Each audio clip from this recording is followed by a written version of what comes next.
São 2 meses de lágrimas, de choro, de saudade, como eu falei. É muita saudade. Todo mundo sabe, eu quero contar um pouquinho do testemunho. Resumir, porque o testemunho é grande, mas eu preciso contar. Foram quase 3 anos, 2 anos e 9 meses de luta. A batalha foi grande. A luta foi grande. No início, 1 ano, 1 ano e meio, o meu filho não parecia que estava doente. Todo mundo que via ele achava que ele já estava curado, que ele estava bem. Gustavo saía, Gustavo pregava, Gustavo trabalhou no início, ele estava bem, voltou. Só que o tempo foi passando, ele começou a fazer as quimioterapia e aquelas quimio acabavam com o Gustavo. Ele sofria muito. Nós tivemos que alugar uma casa em Ilhéus, ficar dias com ele. A gente ficava 5 dias, voltava, depois ia ficar mais 5 dias, voltava. Ele passando por aquele processo. Durante aquele processo ele sofreu muito. Durante o período da quimio. Chegou uma época que começou a atacar muito os rins dele. E ele fazia xixi sangue. Era sangue vivo. Ele levava 20 dias urinando sangue. Todos os dias aparecia uma coisa diferente. Era uma afta daqui, era a garganta que inflamava do nada. A imunidade, né? Baixa. E a pessoa fica vulnerável a qualquer coisa. E o meu filho sofreu muito. Mas, mesmo assim, ele estava de pé, estava forte. Eu lembro que na última vez, até com o presbítero Gilvan, ele foi pregar lá e ele disse que ele estava com a boca cheia de afta. Para pregar foi bem difícil, mas ele conseguiu. Se eu não me engano, foi a última pregação dele. E chegou um período que ele não pôde mais tomar químio. Ele achava que nós, eu e o pai dele, íamos insistir por querer dele bem. Aí um dia ele chegou e falou: pai e mãe, eu não aguento mais. E eu vou parar de fazer o tratamento. Aí Sérgio ficou meio que assim, eu falei: ó, Deus sabe de todas as coisas.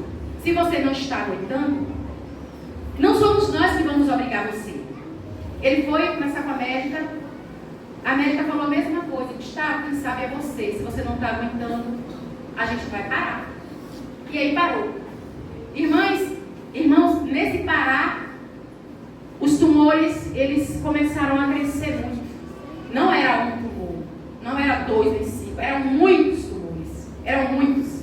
A médica chegou ao ponto de dizer que não tinha medicina que tivesse condições de captar a quantidade de tumores que tinha dentro de Gustavo. Parou de fazer as químio. Em setembro, os meninos, né, reuniram, fizeram uma surpresa para ele, inclusive Vitor, né, os meninos lá do 6, os amigos dele fizeram uma surpresa para ele lá no sítio do pastor Janax. O Gustavo foi bem alegre, feliz, estava muito feliz. E ainda falei: ai, não vai para lá. Amanhã eu não estou sentindo nada, realmente ele não estava. E foi bom, se divertiu. Mas passado alguns dias, Gustavo começou a sentir dores. E aí leva para o médico. Aí a médica disse: ele vai ter que tomar morfina, que ele nunca tinha tomado. Aí Gustavo, resumindo, irmãos, Gustavo tomava morfina de 4 em 4 horas. Era 2 morfinas e 1 dipirona de 1 grama. Direto. Eu viajava, mas o pai dele trazia sacolas de dipirona para ele. Foi se passando esses dias, esses tempos, Gustavo ruim. Daqui a pouco Gustavo já não aguentou mais para a igreja. Esses quase 3 anos de Gustavo, ele não deitava na cama. Ele ficava em uma rede.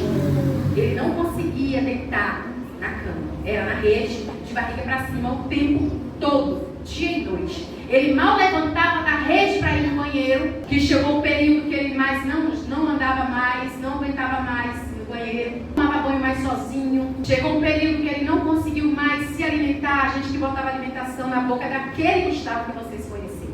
Meu filho ficou muito diferente. Tenho guardado no meu celular muitos vídeos, muitas fotos que eu não tenho coragem de ver. Nem dos momentos de alegria eu não tenho coragem. Porque o meu filho ficou irreconhecível. E ele sofria demais. E foi se passando o tempo. Durante esses anos, irmãs, a gente fizemos campanha lá na casa de Gustavo todas as noites. Podia chover canivete, mas eu, o pai dele e as irmãs, a esposa, os 2 filhinhos, estávamos lá orando de joelho e pedindo a cura de Gustavo. E eu clamava a Deus para curar. Eu não dizia: Jesus, faça a tua vontade. Eu dizia: Jesus, cura meu filho. Eu orava assim. Eu não revelava nada. Apenas Deus usava algumas pessoas e dizia para mim: se acalma.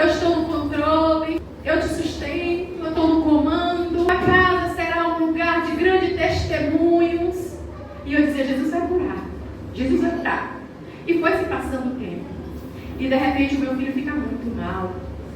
E aí, irmãs, dia 29 de março, ele na cadeira de rodas, porque para sair da rede, para tomar sol, tinha que ser na cadeira de rodas, ele não andava.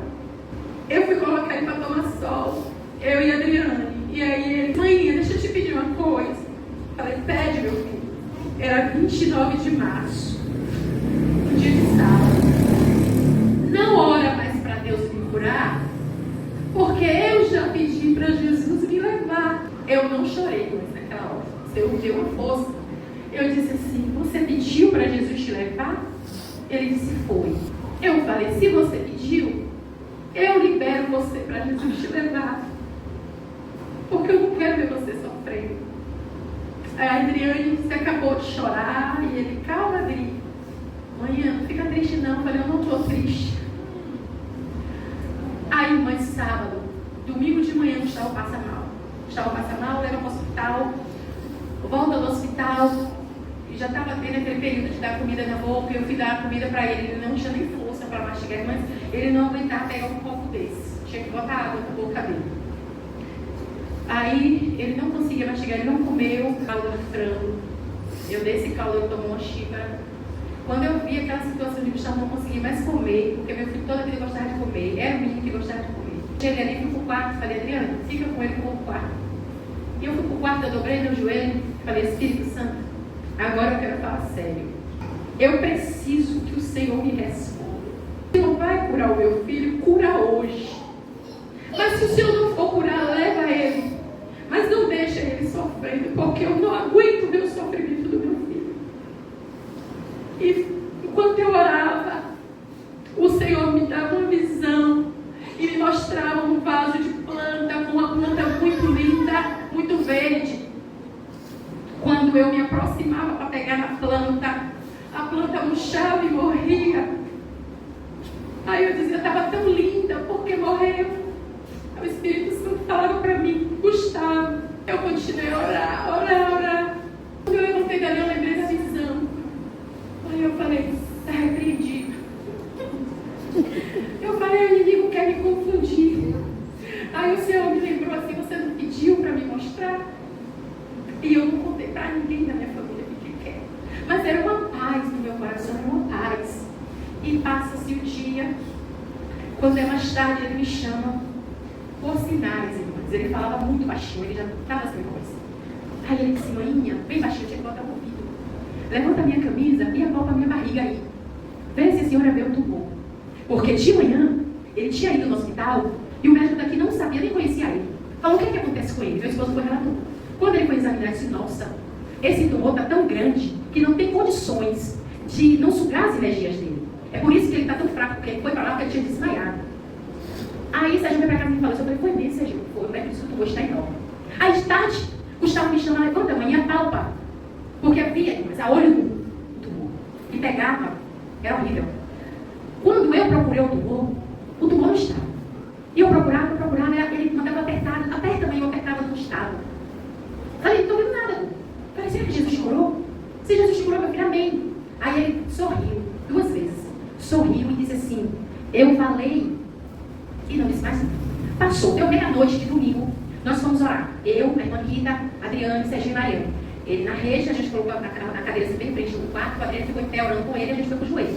No que a gente está orando, o menino que estava sem voz começou a falar em mistério. Ele começou a bratar, irmãs, em mistério dentro do quarto. Aí eu fiquei tão sem paciência que eu levantei e falei, Luquita, é Gustavo, Luquita, é minha filha, é ele. Eu falei, Jesus. Voltei. Nisso, depois que ele tinha me mostrado para me olhar um caroço de tarde, eu estava só eu e a Adriana. Sérgio não sabia. Sérgio tinha saído. Quando o Sérgio chegou, ele chamou o pai dele. Mandou o pai dele também procurar o pai dele e disse, Gustavo, a sua barriga chega tá mole. Não tem tumor aqui não, Gustavo. O caroço não está aqui não. Aí ele falou assim, eu venci. Eu disse que eu ia vencer. Eu já amei. Tá, passou a meia-noite, oramos, ele falou, e dali aquela língua linda, passou, irmã Rita, foi embora e eu fiquei lá. Ficou eu e a Adriane acordada.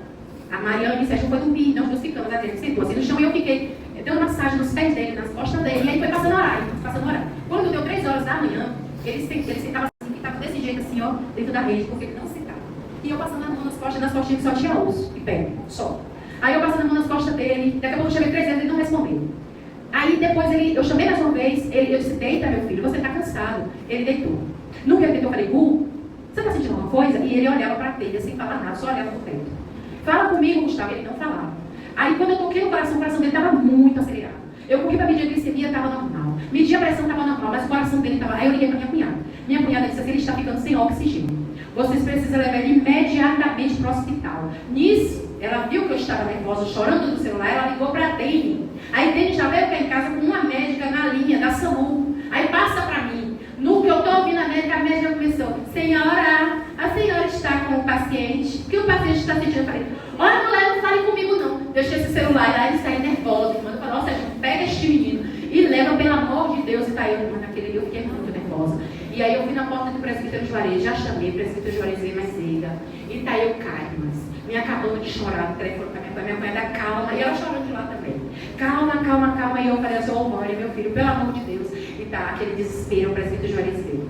Irmãs, enquanto eu estava cá falando com o Gustavo, o menino que tinha perdido a voz de tudo, antes de eu sair lá para fora, ele disse assim, maninha, gente, espera aí.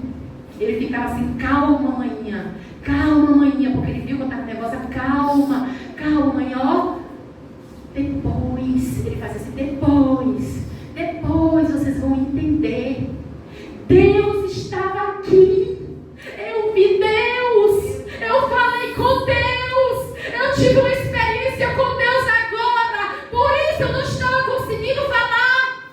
E ele mandava eu me acalmar. Eu estava falando com Deus. Eu disse o que Deus disse para você.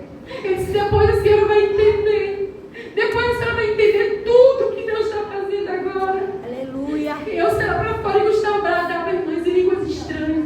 Uma língua que eu nunca vi na terra. Era a coisa mais linda, irmã. Que ali por perto, aquelas vizinhanças, tudo ouvia Gustavo falando em mistério com Deus. Ele tinha perdido a voz, o Senhor devolveu a voz. O Senhor renovou ele. E quando o presbítero Juarez entra lá, Deus usava o próprio Gustavo e dizia assim, hoje eu estou curando ele. Hoje eu estou curando ele. E o meu esposo entrou no quarto e ele disse, Serginho, hoje eu, Deus, estou curando o seu filho. Então, igreja, não foi o câncer que levou o meu filho. Jesus curou ele antes.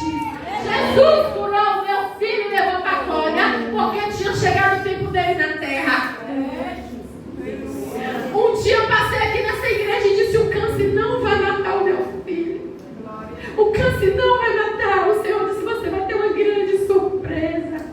O Senhor disse para mim, você vai viver experiências que só você vai ter. E hoje eu entendo tudo que Jesus fez. Jesus curou meu filho, mas ele disse, eu não quero mais ficar na terra. Ele disse, mãe, eu tenho o que para fazer aqui na terra? Ele disse para mim, olha, eu já cumpri tudo que o Senhor tinha para cumprir na minha vida. Os meus sonhos Jesus realizou.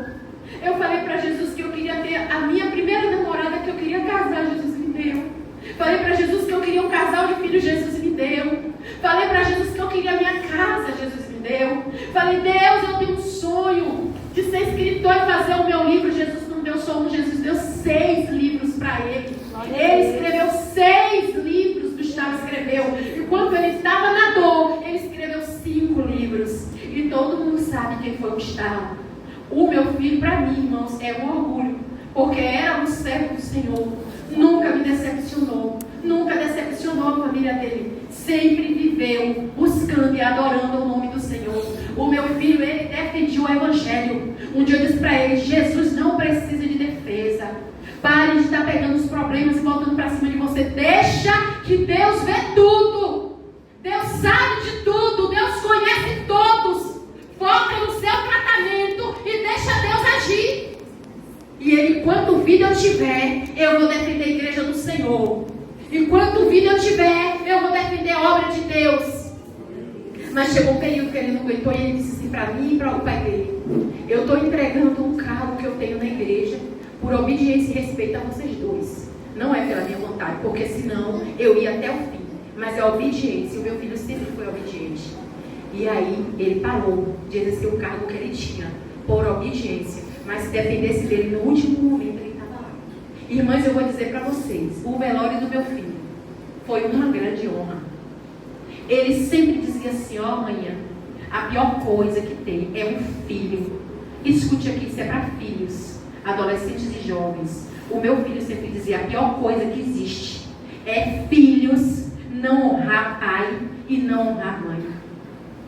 Não obedecer pai e não obedecer mãe. É a pior coisa que existe. Porque ele sabe que tinha primos dele, sobrinhos meus, que não teve a honra de ser velado o corpo, de alguém tirar a vida e quando passar do lado do IML, acho que é IML, sei lá, já levar direto para o cemitério. Mas o meu filho não. O meu filho teve a honra de ser velado na igreja, aonde eu nunca tinha visto tanta gente no velório, aonde eu digo: Jesus, eu contei lá e vi 9 enfermeiras lá dentro, eu vi pastores que veio até de fora, eu vi policial, eu vi 2 advogados, eu vi pessoas me chamarem e me apresentar a outras pessoas. Você conhece essa moça? Eu digo: não. E a moça chegar para mim e dizer assim: olha, eu sou fruto do testemunho do seu filho. O seu filho me ganhou para Jesus e hoje eu sou serva, porque o seu filho pregava o evangelho lá onde eu trabalhava, não sabia nem que era colega dele. Veio outro rapaz e disse para mim: hoje eu sou crente porque o seu filho pregou. E o rapaz chorava. Seu filho pregou para mim e hoje eu sirvo a Deus. Então isso é muito lindo. Teve toda a honra, irmãs. Morreu